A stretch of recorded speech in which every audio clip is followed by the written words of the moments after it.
안녕하세요. 잡시광입니다. 2024 파리올림픽이 현지 시간 26일 오후 7시 30분 공식 개막했습니다. 1924년 하계올림픽을 치른 지 정확히 한 세기 만에 올림픽이 다시 낭만과 예술의 도시라고 불리는 파리에서 개최된 것입니다. 그런데 많은 사람들이 기대하던 파리올림픽은 시작 전부터 여러 논란들이 크게 발생했습니다. 센강 수질 논란부터 골판지 침대, 폭염, 안전 문제까지 계속 이슈가 불거지며 논란이 확산됐습니다. 심지어 한국 대표팀 선수들도 고통을 호소하며 살려달라는 소리까지 나왔는데요. 그리고 개막식에서 한국을 호명하지 않는 역대급 황당사고가 발생하며 최악의 올림픽으로 얼룩지고 있습니다. 과연 파리에서 어떤 일들이 발생한 것인지 이슈가 되는 내용들을 전달드리겠습니다. 완전히 개방된 대회를 주제로 열린 이번 올림픽은 개막식부터 장벽을 걷어내고 시작했습니다. 이번 올림픽 개막식은 올림픽 사상 처음으로 경기장이나 개막식장이 아닌 야외에서 치러졌습니다. 대회에 참가하는 206개국 선수단은 배 85척에 나눠 타고 센강을 가로질러 올림픽에 입장했습니다. 하지만 100년 만에 파리 개막식은 낭만이 없었습니다. 쏟아지는 빗줄기 속에 처음으로 선수들이 센강 유람선을 타고 입장하는 장면이 연출됐지만 대한민국의 국명을 두 차례나 북한으로 잘못 호명하는 외교 결례 수준의 최악의 참사가 벌어진 것입니다. 개회식 메인 행사장에서 진행을 맡은 장내 아나운서가 한국을 소개했는데 믿기지 않는 장면이 연출됐습니다.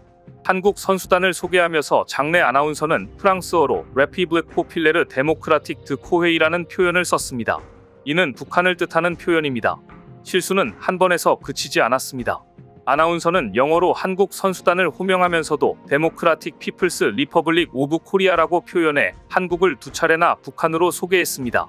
대한민국의 국가 정식 명칭은 레피블릭 드 코헤이이고 영어로는 리퍼블릭 오브 코리아입니다. 북한보다 훨씬 간단한 표현인데 이를 오인 혼동해서 잘못 호명하는 것은 사실 올림픽 개막식과 같은 메인 이벤트에선 있어서는 안 되는 일입니다. 정작 북한은 정식 명칭 그대로 불렸습니다. 베르나르 베르베르, 기욤 미소 등 훌륭한 문인들은 보유했지만 정작 글귀 하나도 제대로 읽지 못한 것입니다. 이에 한국 문체부는 파리올림픽 조직위원회에 유감을 표명하며 재발 방지를 요청했습니다.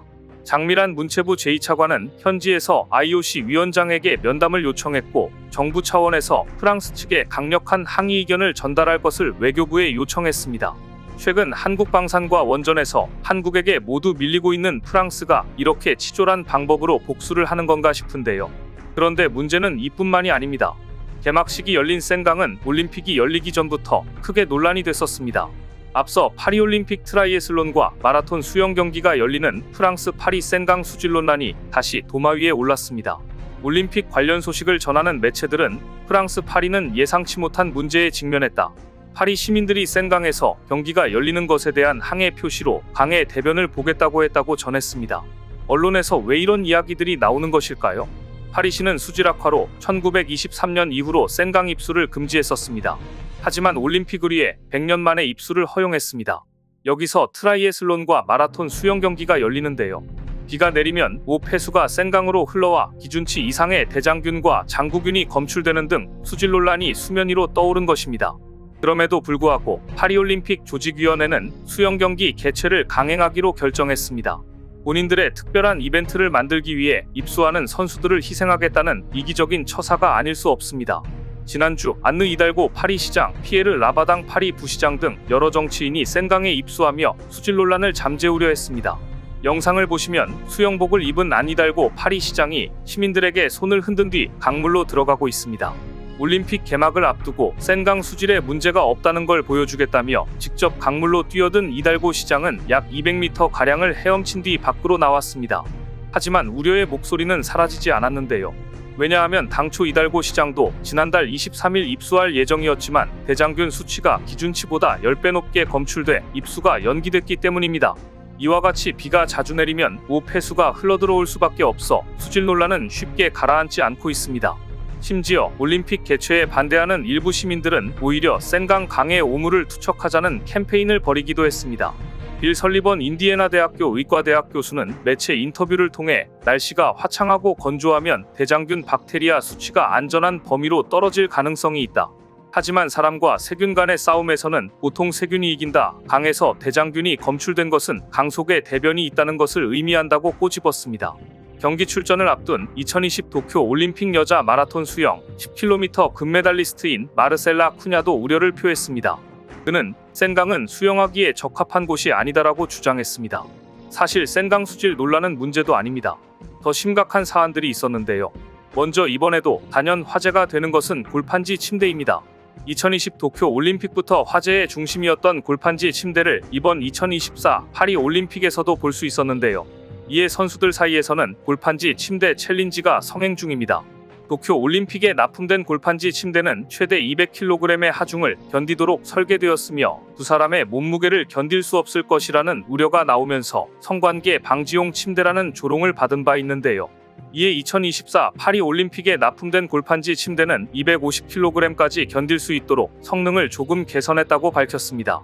선수들은 침대 프레임을 손으로 두드리고 침대 위에서 발을 구르고 점프하는 등 다양한 방식으로 골판지 침대의 내구성을 실험하였습니다. 그러나 많은 선수들의 반응은 좋지 않았습니다. 매트리스의 내장재에는 단단한 부분과 부드러운 부분이 있다고 하지만 전혀 차이를 느낄 수 없었다고 말하는 선수도 있었습니다. 또 다른 선수는 등이 절벽에서 떨어진 것 같다라며 골판지 침대의 아쉬움을 호소했습니다. 침대는 소폭 개선이 됐다고 쳐도 진짜 문제는 유럽의 미친 폭염을 막아줄 에어컨이 없다는 것입니다. 파리 올림픽 조직위원회는 친환경 올림픽을 목표로 골판지 침대를 비롯하여 에어컨 없이 올림픽을 치르겠다고 발표한 바 있습니다.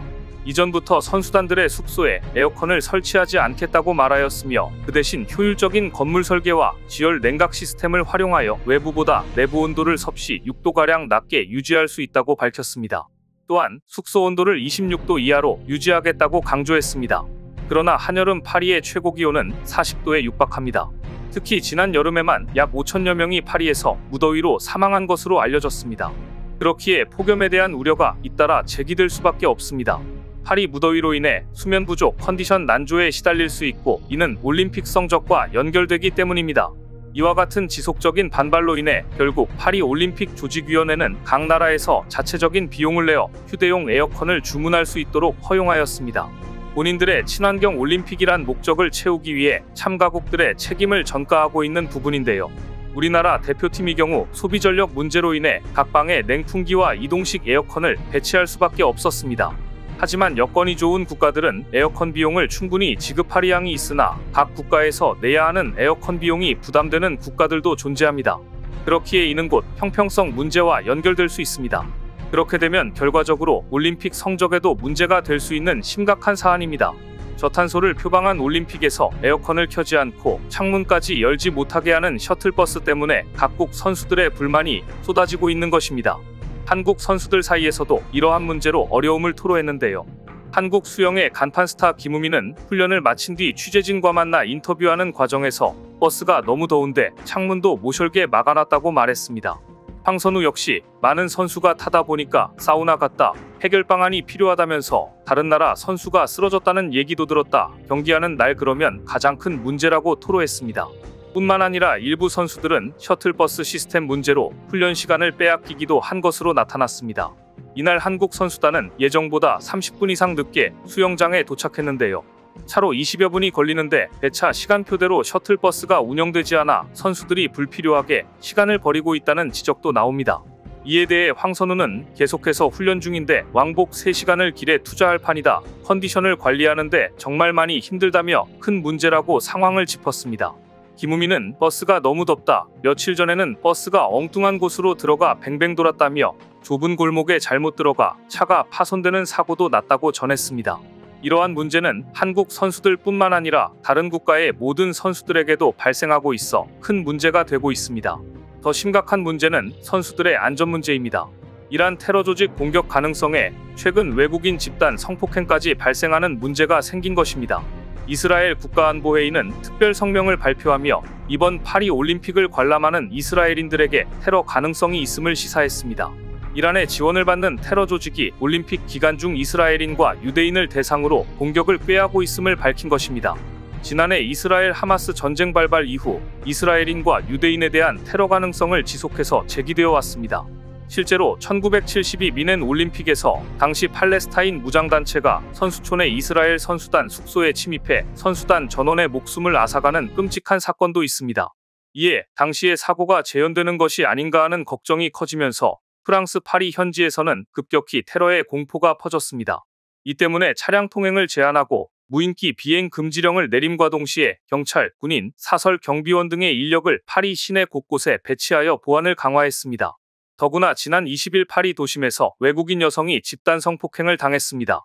이에 올림픽을 코앞에 둔 파리의 치안을 우려하는 목소리가 이어지고 있습니다. 문제는 현지 경찰은 당시 CCTV 영상 등을 통해 수사를 벌이고 있으나 아직 용의자를 특정하지 못한 것으로 알려졌는데요. 이번 사건은 파리 올림픽을 며칠 앞두고 발생하였기 때문에 더욱 논란이 되었습니다. 파리 올림픽 조직위원장은 파리 올림픽의 최우선 과제는 안전이라고 밝히며 모든 순간 모든 사람의 안전을 보장하는 구체적인 계획이 있다라고 밝힌 바 있습니다. 하지만 계획과 달리 여러 안전 문제들이 발생하고 있는 것입니다. 게다가 개막식이 열리는 26일 프랑스 철도망이 대규모 방화 공격을 받고 공항이 폐쇄되는 등 돌발 사태가 터지기도 했습니다. 개막식을 불과 몇 시간 앞두고 발생한 이 같은 비상 상황에 프랑스 당국의 긴장은 최고조에 달했는데요. 다행히 개막식은 문제없이 이뤄졌지만 현지 시민들의 불안은 커져만 가고 있습니다. 이와 같이 여러 논란과 문제들이 가득한 파리올림픽에서 한국 대표팀 선수들의 안전이 우려되는 부분입니다. 아무쪼록 큰 문제 없이 올림픽을 마치고 돌아오길 바라겠습니다. 오늘 준비한 소식은 여기까지입니다. 댓글을 통한 여러분들의 많은 의견 기다리겠습니다. 시청해주셔서 감사합니다.